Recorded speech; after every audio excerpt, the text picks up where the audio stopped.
Bismillahirrahmanirrahim. Assalamualaikum warahmatullahi wabarakatuh. Alhamdulillahi rabbil alamin. Wassalatu wassalamu ala ashrafil anbiya'i wal mursalin wa ala alihi wa ashabihi ajma'in. Qala rabbi syrah li sadri wa yassir li amri wahlul 'uqdatam min lisani yafqahu qawli. Rabbi zidna ilma warzuqna fahma, amma ba'd. Para warga Dinastia Jati yang saya muliakan, dan kepada semua para penonton, para hadirin yang dimuliakan oleh Allah Subhanahu Wa Taala. Pertamanya kita rafakkan puji dan syukur selama-lamanya kepujian kepada Allah Subhanahu Wa Taala yang telah mengurniakan pada kita kehidupan, kesihatan dan keafiatan, yang masih lagi memberikan ruang dan peluang dalam kehidupan kita sehingga ke hari ini untuk dapat sama-sama kita mengambil manfaat daripada ruang untuk kita beramal ibadah dan juga dapat kita meneruskan pekerjaan seharian kita. Dan Alhamdulillah, dalam ruangan pada kali ini kita dapat berkongsi dalam ruangan perkongsian ilmu.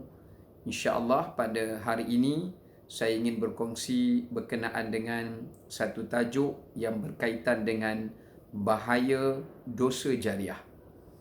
Biasanya kita mendengar berkenaan dengan tajuk yang biasa dikongsi oleh para ilmuwan dan para asatizah kita berkenaan dengan pahala jariah. Tapi kali ini kita hendak berkongsi berkenaan dengan dosa jariah. Kerana bila kita menyebutkan tentang dosa adalah merupakan satu perkara larangan dan satu perkara tegahan yang dibenci oleh Allah Subhanahu Wa Taala dan ditegah oleh Allah Taala dan Rasulnya daripada mengerjakannya, dengan diberikan ancaman dan diberikan hukuman yang berat ke atas balasan kepada mereka yang melakukannya. Dan dosa adalah merupakan sebab larangan Allah kepada perbuatan ini, kerana perbuatan ini mendatangkan kesan buruk, mendatangkan kesan yang buruk, yang negatif kepada jiwa seseorang dan kepada dirinya sendiri dan kepada masyarakat, mendatangkan mudarat sama ada kepada kehidupan duniawinya ataupun kehidupan ukhrawi dan akhiratnya. Sebab itu tidak ada dalam Islam, apabila Islam mengharamkan sesuatu perlakuan dosa dan maksiat, melainkan perbuatan dosa dan maksiat itu adalah sesuatu yang membawa kepada mudarat dan membawa kepada penindasan, membawa kepada kezaliman dan membawa kepada keburukan kepada diri seseorang ataupun pada agamanya atau pada kehidupan dan pada seluruh masyarakat. Tapi kita kena faham bahawasanya sekarang ini medium untuk umat manusia terjebak dengan perlakuan dosa ini adalah lebih luas. Misalan contoh, kalau dahulunya kalau orang ingin melakukan dosa umpatan, seseorang itu perlu untuk pergi bertemu dengan seseorang yang lain, dia perlu berjalan, dia perlu keluar rumah, dia perlu mencari orang yang menjadi teman rakan dia untuk dia mengumpat misalnya. Tapi hari ini orang tidak perlu berpenat-penat dan bersusah-susah untuk keluar mencari teman umpatan.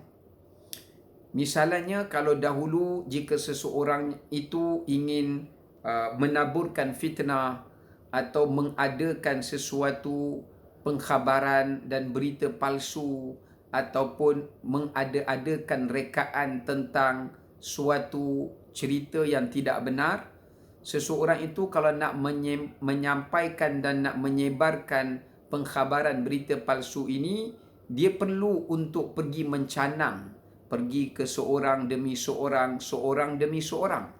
Jadi dia memerlukan kepada kudrat, dia memerlukan kepada tenaga dan usaha.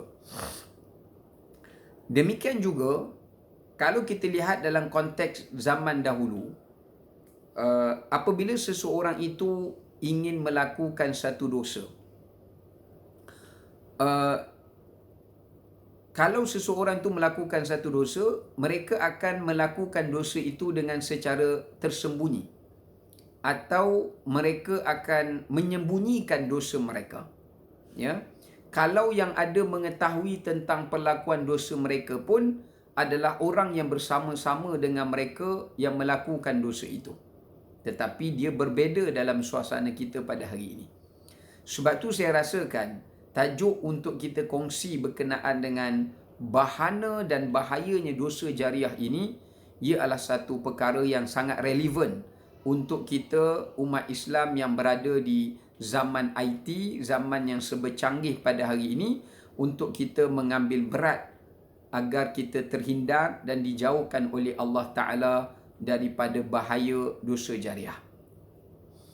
Baik, apa makna jariah? Jariah ni maknanya sesuatu yang mengalir. Kerana dalam bahasa Arab, al-jari maknanya sesuatu yang mengalir seperti air sungai yang mengalir. Kalau al-jaryu maknanya larian yang cepat. Sebab tu saya nak kongsikan kata-kata Al-Imam Al-Ghazali rahimahullah dalam kitab Ihya Ulumuddin. Imam Al-Ghazali membahagikan manusia ini kepada 4 kategori. Ada 4 jenis kelompok manusia.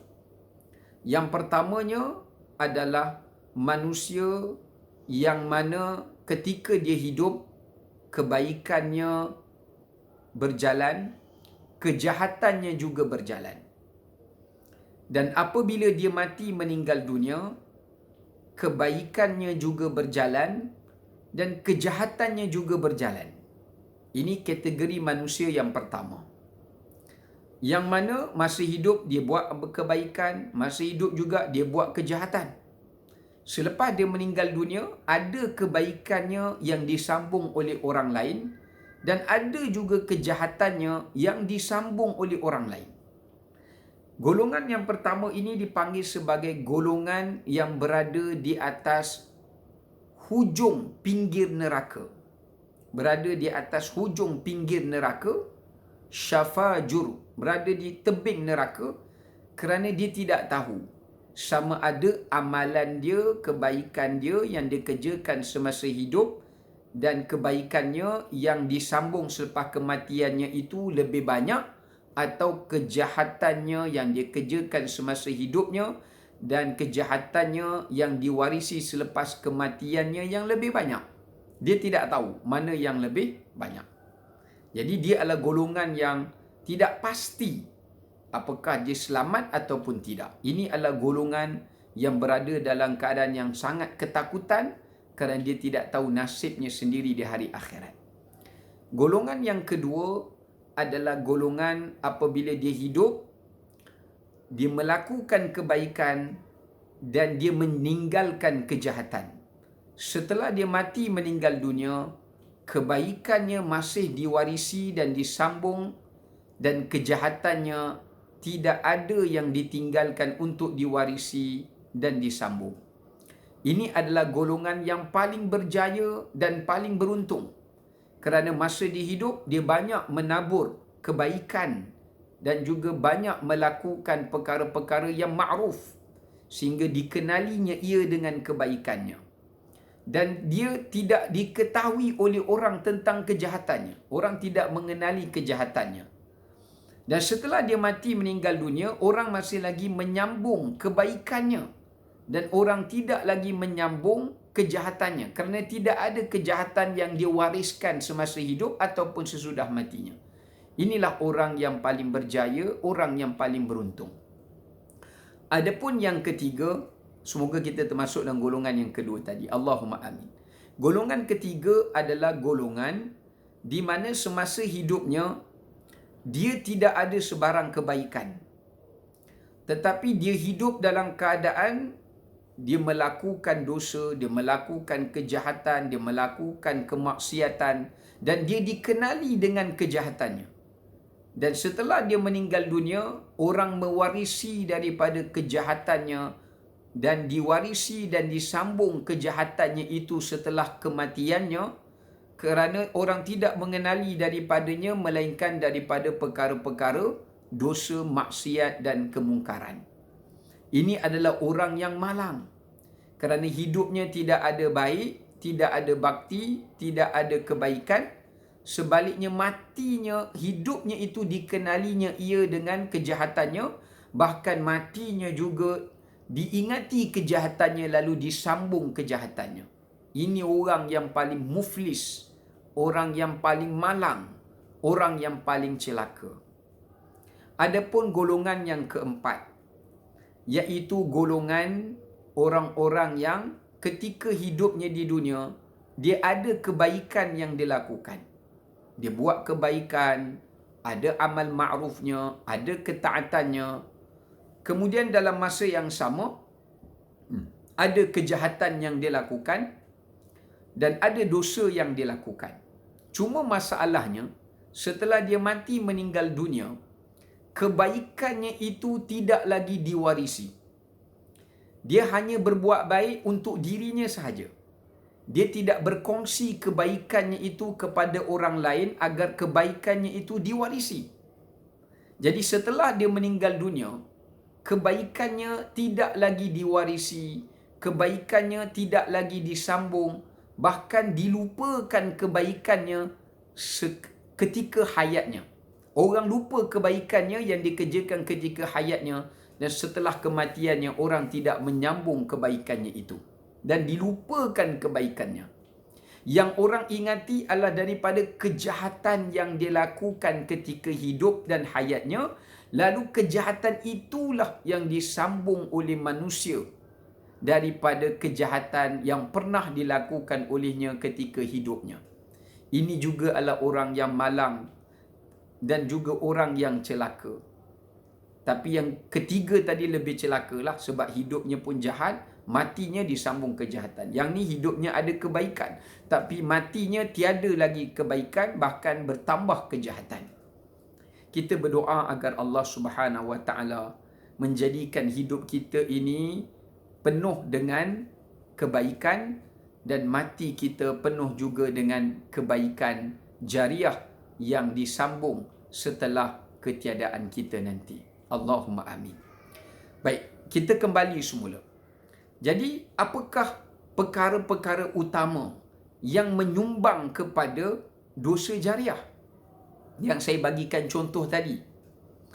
Antara yang perkara pertama yang menyumbang kepada dosa jariah adalah sesiapa yang menjadi pelopor, sesiapa yang menjadi pencetus kepada sesuatu perkara kejahatan dan perkara kedosaan dan kemaksiatan. Dia jadi orang yang menjadi perintis, dia yang memulakan, dia yang memelopori, yang menjadi pencetus kepada perkara sesuatu kejahatan itu. Sebab tu dalam hadis Nabi SAW, baginda menyatakan, man sanna fil islami sunnatan sayyi'atan fa'alaihi wizruha wa wizru man amila biha ila yaumil qiyamah. Sesiapa yang memulakan di dalam Islam, memulakan, mempelopori, mencetuskan, menjadi perintis, memulakan sesuatu kejahatan, lalu kejahatan itu dicontohi, diteladani, diikuti, maka ke atasnya dosanya dan dosa setiap orang yang mengikutinya sampai hari kiamat. Ini adalah saham yang paling merugikan. Ini adalah MLM yang paling memufliskan. Iaitu sebab tu kita tengok ya, kita jangan jadi orang yang memulakan contoh keburukan. Contoh katakanlah dekat laman sosial, kita orang pertama yang menggunakan TikTok, menggunakan Twitter, menggunakan Instagram, menggunakan Facebook, kita orang pertama yang memulakan menggunakan medium-medium ini untuk mempromosikan,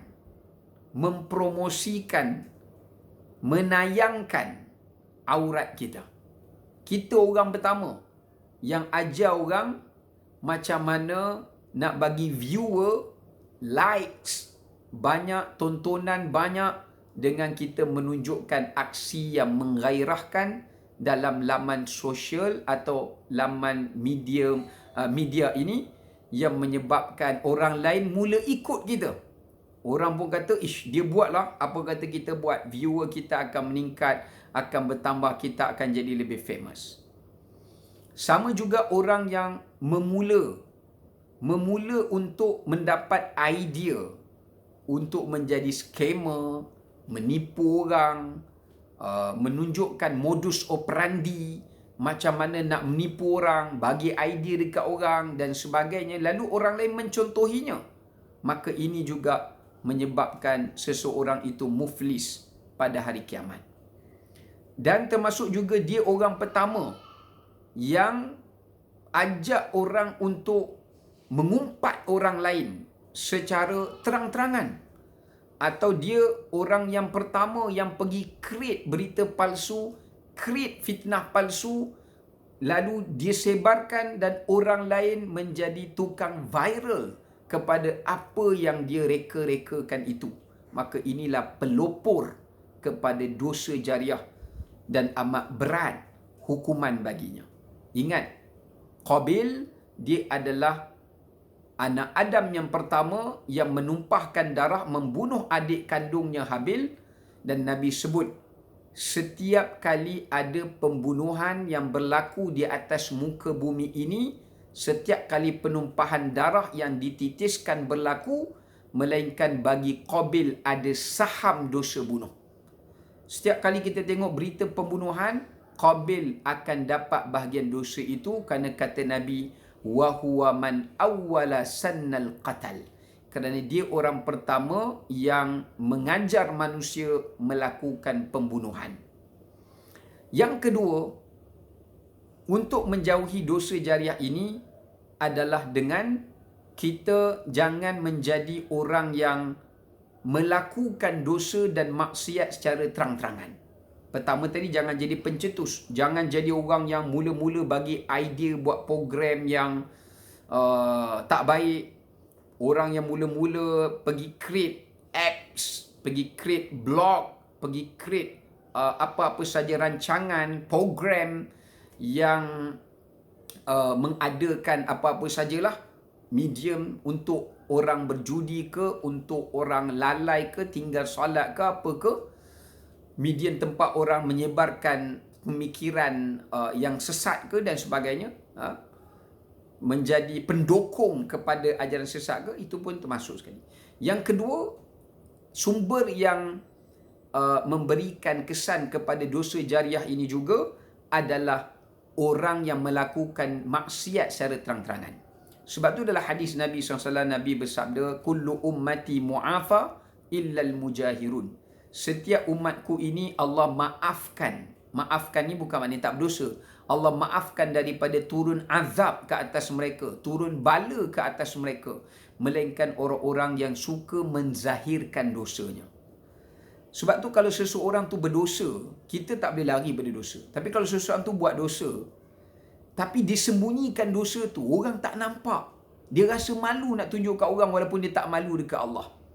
Tapi Allah tutup dosa dia. Allah tahu tapi Allah tutup. Sekurang-kurangnya Allah Maha mengetahui hamba-Nya masih sedar apa yang dia buat tu dosa. Sebab tu dia malu orang tahu. Dia malu nak tunjuk kat orang sebab dia masih sedar benda itu salah. Tapi yang Allah tak suka, orang tu dia buat dosa, dahlah tak malu dengan Allah, tak malu dengan manusia, kerana dia merasakan apa yang dia buat itu bukan lagi dosa. Sebab tu dia berani mengerjakan perbuatan itu secara terang-terangan. Sebab itulah dalam sebuah hadis Nabi SAW menyatakan, asyarru, seburuk-buruk al-khalqu indallah, makhluk di sisi Allah Ta'ala. Mereka ni makhluk yang paling buruk. Allah panggil mereka makhluk yang terkutuk, paling buruk. Adalah mereka yang buat dosa di malam hari. Dia buat dosa malam, orang tak tahu, dia buat sorok-sorok. Dan Allah yastur alaih. Nabi kata Allah tutup dosa dia, tak nak bagi orang tahu. Ketika dia menjelang pada waktu siang hari, di pagi hari, dia pergi cerita kepada orang tentang dosa yang dia buat pada malam hari tadi. Orang tak tahu, dia pergi cerita. Dia pergi gunakan laman Facebook dia ke, laman sosial dia ke, apa ke yang ada pada hari ini untuk dia cerita. Oh, semalam I buat apa, apa yang I dah buat. Dia jadikan tempat laman media sosial yang menjadi public communication ataupun merupakan ruang publik untuk manusia tengok dan baca, menjadi tatapan dan bacaan pengetahuan orang ramai. Bahkan apa yang dia share tu dia tak rasa malu, dia tak rasa segan, ya, bahkan dia tetap meneruskan, ya, perbuatan itu tanpa perasaan segan, silu dan sebagainya. Sebab itulah Nabi kata, fa idza lam tastahi fasna' ma syi't. Manusia ni bila Allah cabut rasa malu dalam dirinya, dia akan buat apa sahaja tanpa ada perasaan segan dan rasa berdosa dan bersalah, bakal lebih teruk daripada hayawan. Hayawan dia tak ada rasa malu kerana Allah tidak memberi sifat malu pada mereka.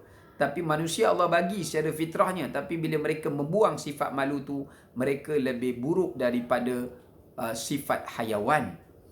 Maka sebab itu kita kena hati-hati daripada menjadi orang yang berani rekod video live, ya, ataupun cerita live dosa kita, rekod live dosa yang kita buat, suka orang tengok, suka orang komen, suka orang tonton, untuk menzahirkan perlakuan dosa, menyebarkan fitnah ke, menyebarkan pemikiran yang salah ke, menyebarkan berita palsu ke, dan kita suka orang komen berita palsu kita itu, fitnah yang kita create tu, provokasi yang kita adakan itu, apa dia lagi?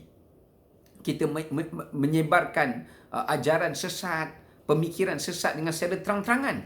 Ya, kenapa Islam menentang dosa secara terang-terangan ni? Sebab bila seseorang buat dosa terang-terangan, dia ada sifat seolah-olah mempromosikan dosa itu. Bila orang tengok, ish, dia buat dosa terang-terangan, tak ada apa pun, tak ada orang tegur pun, tak ada orang komen pun, jom kita buat. Maknanya secara tidak langsung dia ada unsur menggalakkan dan menyeru dan mengajak orang lain untuk berbuat dosa juga.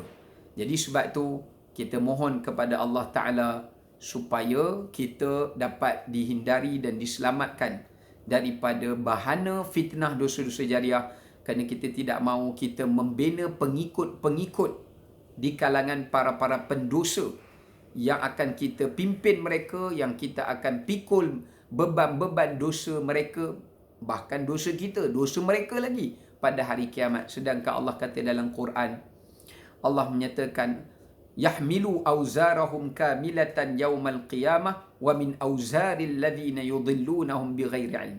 Allah kata mereka sendiri tak mampu nak pikul dosa mereka, tapi mereka terpaksa hina kerana memikul dosa-dosa orang-orang yang telah mereka sesatkan atau yang telah mereka serukan kepada kejahatan, yang telah mencontohi mereka. Walaupun kita tak ajak orang untuk contoh kita. Kadang orang salah faham, dia kata saya tak suruh orang buat macam saya buat, saya just nak bergembira menunjukkan dosa yang saya buat. Saya tak ajak, tapi dia tak sedar. Kerana dalam hadis Nabi kata, man dalla ala khair kafa'ili. Siapa yang memberi satu contoh yang tak baik, lalu orang lain mencontohi, walaupun dia tak ajak, dia juga sebenarnya mendapat dosa mengajar. Ya, maka di sini kita minta lindung pada Allah agar Allah menyelamatkan kita dan ahli keluarga kita daripada bahana dosa ini, insya-Allah. Sekadar itu, insya-Allah kita akan sambung siri kedua untuk bahana dosa jariah ini, insya-Allah. Wassalamualaikum warahmatullahi wabarakatuh.